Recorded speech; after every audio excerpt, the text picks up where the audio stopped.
The Enhanced Movement Control Order, EMCO, has now been enforced in areas covering Batu 21 to Batu 24 Sungai Lui in Hulu Langat, Selangor until 13th of April. Senior Minister Security Cluster Datuk Seri Ismail Sabri Yaakob said the EMCO involves 7 villages comprising 2 Orang Asli settlements and 5 Malay villages covering 700 homes with 3,918 residents. In a statement, the senior minister said the decision was made after taking into account the high number of COVID-19 positive cases involving Mahat Tafiz Anabawiyah students at Batu 23 Sungai Lui. He said the Ministry of Health had confirmed that there were 71 positive cases out of 274 students at the Mahat Tafiz. All residents and visitors who are already in the areas are not allowed to leave home during the implementation of the EMCO. All business activities have also been suspended. He added for the next 14 days, food to all residents will be provided by the Welfare Department and a medical base will be opened in affected areas. This is the second EMCO implemented by the government after 2 areas in Simpang Renggam, Kampung Dato' Ibrahim Majid and Bandar Baharu Dato' Ibrahim Majid were put under the same order effective 27th March. A 57-year-old woman became the latest fatal case of COVID-19 infection yesterday, raising the death toll in the country to 35. Sazia Muhammad Said, the Assistant Administrator with the Health Ministry's Human Resources Department, is the 8th victim to have died from the infection on Sunday. The Health Ministry said Sazia died at the Sungai Buloh Hospital at 4 p.m. yesterday. Health Minister Dr. Adham Baba said her passing is a loss to the ministry and expressed deepest condolences to her family. It was noted that she had a travel history to Indonesia and started having symptoms 5 days before being admitted to Putrajaya Hospital on 17th March and later to Kuala Lumpur Hospital and then the Sungai Buloh Hospital. She was tested positive for COVID-19 on 18th March and her health deteriorated day by day and was pronounced dead on 29th March 4 p.m. Earlier yesterday, Health Director General Dato Dr. Noor Hisham Abdullah had announced that 7 people had died from COVID-19 as of 12 noon. 1 or 2 areas in Selangor may have to undergo more stringent movement control order as done in Simpang Renggam, Johor, to control the COVID-19 virus spread. Health Director General Dato Dr. Noor Hisham Abdullah said this is because the highest number of cases happened in Selangor. He said that 1 or 2 zones in Selangor have been identified of which health officials may take action as what was conducted in Simpang Renggam. He, however, did not identify the areas to reporters. Sekarang ni kalau kita lihat dalam taburan bilangan jangkitan yang paling tinggi adalah di Selangor. Jadi dalam pada tu kita lihat kawasan mana, zon mana yang tertinggi sekali. Jadi kita dah kenal pasti mungkin ada 1 ataupun 2 zon di kawasan Selangor yang mungkin kita akan ambil tindakan seperti mana kita ambil tindakan di Simpang Renggam. Selangor recorded 33 new cases yesterday, bringing cumulative total in the state to 612 cases, or 24.78% out of 2,470 cases nationwide. This was followed by Kuala Lumpur 372 and Johor 309. Meanwhile, Dato Dr. Noor Hisham said the capacity of the Health Ministry's laboratories involved with COVID-19 testing has been increased with assistance from the Ministry of Higher Education KPT and Ministry of Science, Technology and Innovation MOSTI. He said KPT and MOSTI have provided 10 additional diagnostic laboratories in tertiary institutions and teaching hospitals, including a mobile laboratory which can be stationed in hotspot areas. Kesemua 10 makmal diagnostik tambahan ini akan dapat melaksanakan 42,420 ujian pengesanan sebulan, iaitu 1,414 sehari. In another matter, Dato Dr. Noor Hisham called on more health volunteers to come forward to join the COVID-19 health and medical assistance team by filling up the volunteer registration form available on the ministry's Facebook page. He said, to date, 157 health and medical volunteers have signed up and have been mobilized to help the COVID-19 health and medical team. The Ministry of Housing and Local Government KPKT will carry out public disinfection operation at hotspot locations in the red and orange zones nationwide, in collaboration with the local government authorities PBT and solid waste management concession companies. As Minister Zuraida Kamaruddin said, the integrated operation conducted by the Fire and Rescue Department of Malaysia JBPM and SW Corp will also be carried out at the People's Housing Programme PPR located in the red zone. Speaking to RTM, the minister said the nationwide disinfection, which begins today, will begin at market areas in Jalan Osman Petaling Jaya and Sungai Ramal Kajang. Dan hari Rabu kita akan mulakan nyakuman di kawasan-kawasan PPR yang akan dimulakan di kawasan perumahan PPR Lembah Subang 1 di Petaling Jaya. Jadi insya-Allah dengan ada operasi ini kita akan dapat memastikan bahawa terutamanya di golongan B40 yang duduk di kawasan-kawasan flat PPR akan berasa lebih lega dan rasa diri mereka terselamat. Zuraida said the ministry would also brief the PPR residents on how to control their movements and to observe social distancing in their own houses. She also urged the people to cooperate to keep their area clean to prevent this outbreak. The Sabah government has received several medical equipments, including face masks from the Chinese government that were flown in on a chartered flight. Chief Minister Dr. Sri Muhammad Shafi Abdul said that the medical equipments would be distributed to the frontliners, including doctors and nurses who were tasked to combat the spread of the COVID-19 outbreak in the state. The Chief Minister said the assistance is the result of collaboration between the Chinese Consulate General in Kota Kinabalu and Sabah Tourism, Culture and Environment Minister Datuk Christina Liu. Earlier, he received the equipment from Consul General Liang Taider at the Kota Kinabalu International Airport's Terminal 2. Liang expressed his hope that the medical supplies would help Sabah in the fight against COVID-19, and it was also as an appreciation to the Sabah government and its people.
Still to come, BPN payments would be made directly to recipients of Bantuan Sara Hidup.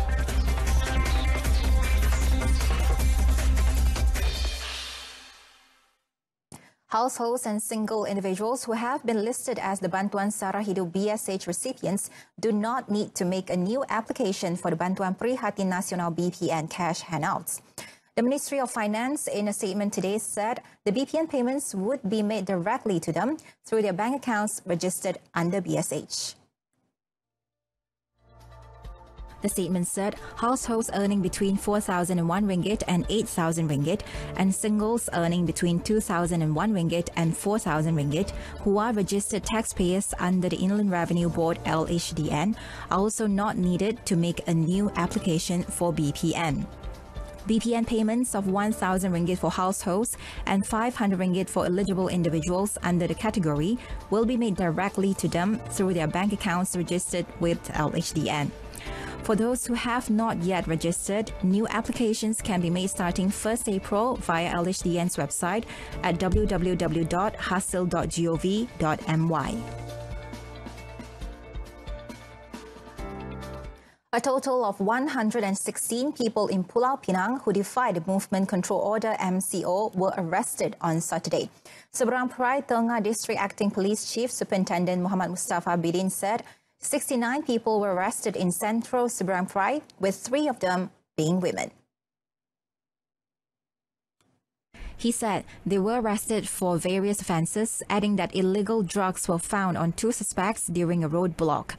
At the courthouse yesterday, the detainees clad in lock-up garb arrived in 3 police trucks, while the female detainees arrived in a van to be remanded. Magistrate Sri Pracha Nantini Balaweda granted police a 4-day remand until 1st April.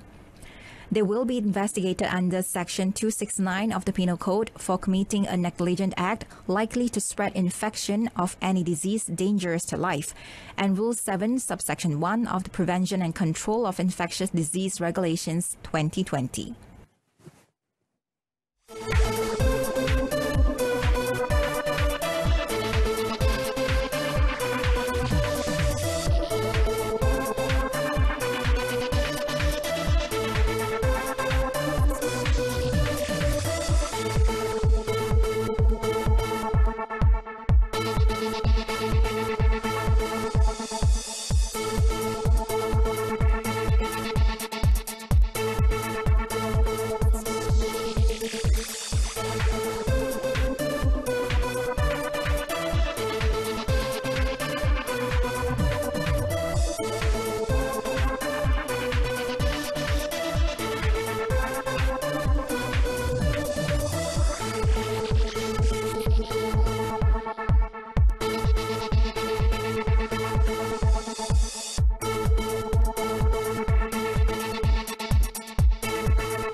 Coming up in sports, JDT agrees to slash salary by 33% and donate it to Johor Disaster Fund. Asian Football Confederation AFC General Secretary Dato' Windsor John has urged Malaysian football administrators and players to find a win-win financial solution to the income loss. Dato' Windsor has urged Malaysians and various stakeholders to find a quick solution in overcoming the expected fallout of the global COVID-19 outbreak. In an interview on Sunday, Dato' Windsor acknowledged that the crisis, which has led to the suspension of almost all football competitions across the globe, will impact the finances of clubs. Kena faham makna kelab ini bergantung kepada perlawanan. Okey. Dan kita tak boleh ambil satu satu stand di mana saya betul.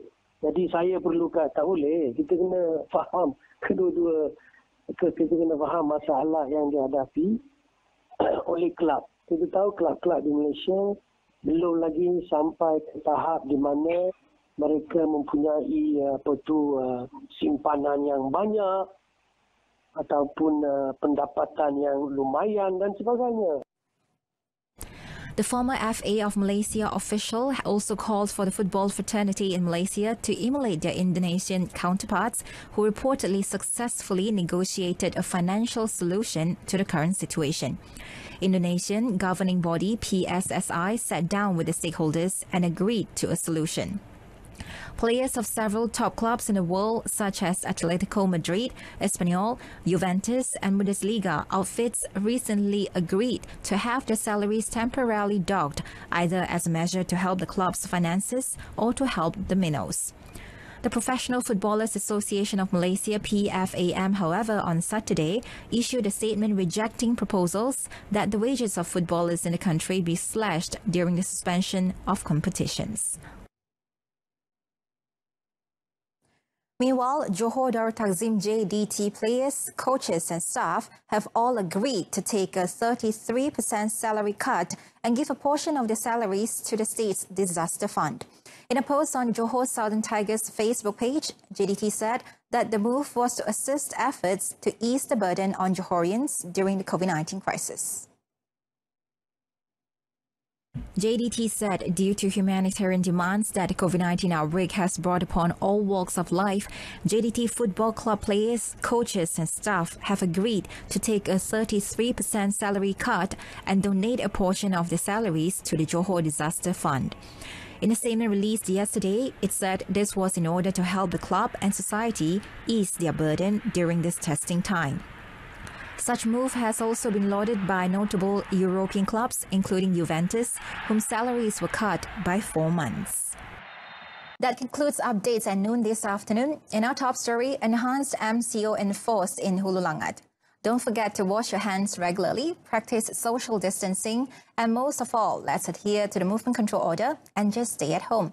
We'll be back at 7 p.m. this evening for News on 2. I'm Wong Kang Sin. Stay safe, everyone. Thank you for watching.